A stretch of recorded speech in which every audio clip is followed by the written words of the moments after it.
নমস্কার বন্ধুরা, পূর্ণ রান্নাঘরে আপনাদের প্রত্যেককে স্বাগত। আজ চলে এসেছি নতুন একটি রেসিপি নিয়ে।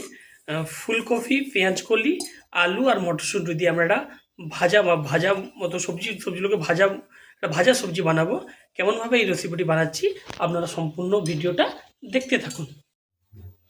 এই ভাজা সবজি বানানোর জন্য আমরা একটা মিডিয়াম সাইজের ফুলকপি নিয়েছিলাম, আর সেই ফুলকপিগুলোকে ছোটো ছোটো করে কেটে নিয়েছি। আর নিয়েছি প্রায় 250 গ্রাম আলু আর 100 গ্রাম পেঁয়াজের কলি কেটে নিয়েছি, আর প্রায় সামান্য কিছু পরিমাণ মটরশুঁটি, আর নিয়েছি সামান্য কিছু পরিমাণ কাঁচা লঙ্কা। এখানে কোনো রকমভাবে ঝাল ব্যবহার করবো না, শুধুমাত্র কাঁচা লঙ্কাগুলো গোটা সবজির উপরে আমরা ফেলে দেবো। এখন দেখতে থাকুন কেমনভাবে আমরা ভাজা সবজিটা বানাই। ভাজা সবজি বানানোর জন্য আমরা ওভেনের উপর কড়াই বসিয়ে দিয়েছি, আর ওভেনটাকে অন করেছি। কড়াইটা গরম হয়েছে, গরম করার পর যোগ করে দিচ্ছি প্রায় 3 টেবিল চামচ সরষের তেল।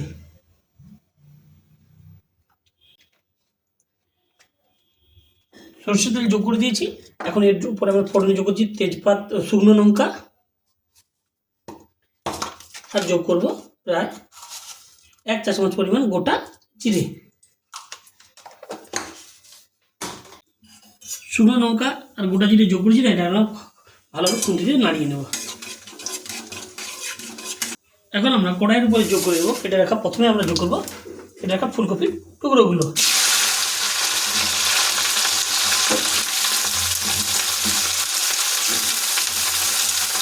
আর এই ফুলকপির টুকরোগুলো 30% মতো ভাজা হয়ে গেলে এরপরে আমরা কেটে রাখা আলুর টুকরোগুলো যোগ করবো।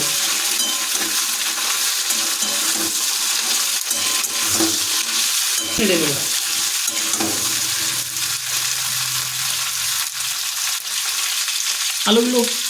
ফুলকপিগুলো প্রায় 30% মতো ভাজা হয়ে গেছে, তাই এখন আমরা কেটে রাখা আলু আর পেঁয়াজগুলো যোগ করে দিলাম। কেটে রাখা আলু আর পেঁয়াজগুলো যোগ করে দিয়েছি। এখন আমরা এর উপর যোগ করবো প্রায় 1.5 চা চামচ পরিমাণ লবণ আমরা যোগ করেছি। আমরা ভালোভাবে এটাকে খুন্তি দিয়ে মিনিট লো ফ্লেমে নাড়িয়ে নেব।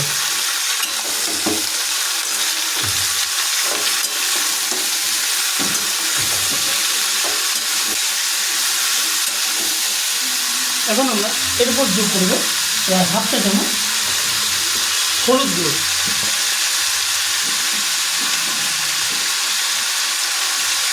যোগ করে দিয়েছি।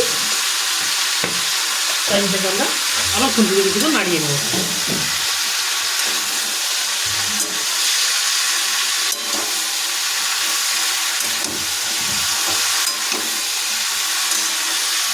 এটা আমরা আর মিনিট 3 মতো নাড়া হয়ে গেলেই এরপরে ছাড়িয়ে রাখা মটরশুঁটিগুলো যোগ করে দেবো।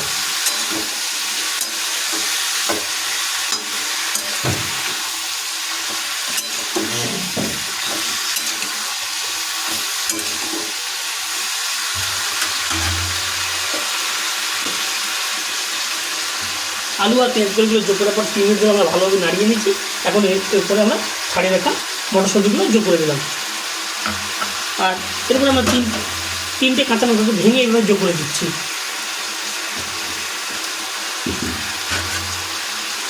দেখে আমরা আরও মিনিট 5 এভাবে লো ফ্লেমে নাড়াতে দেবো।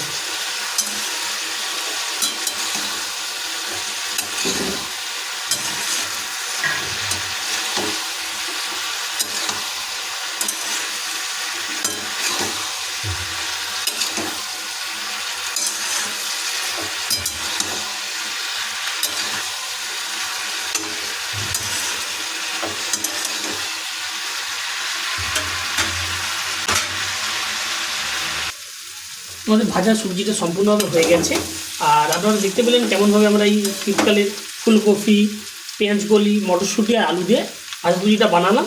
আর এই রেসিপিটা যদি ভালো লেগে থাকে বাড়িতে অবশ্যই বানাতে পারেন, আর বানিয়ে গরম ভাত, রুটি কিংবা মুড়ির সঙ্গে খেতে পারেন। আর ভিডিওটা কেমন লাগলো অবশ্যই কমেন্ট করে জানাবেন। আবার দেখা হবে পরের ভিডিওতে। ততক্ষণে আপনারা আপনাদের খেয়াল রাখুন, সুস্থ থাকুন, ভালো থাকুন। ধন্যবাদ বন্ধুরা।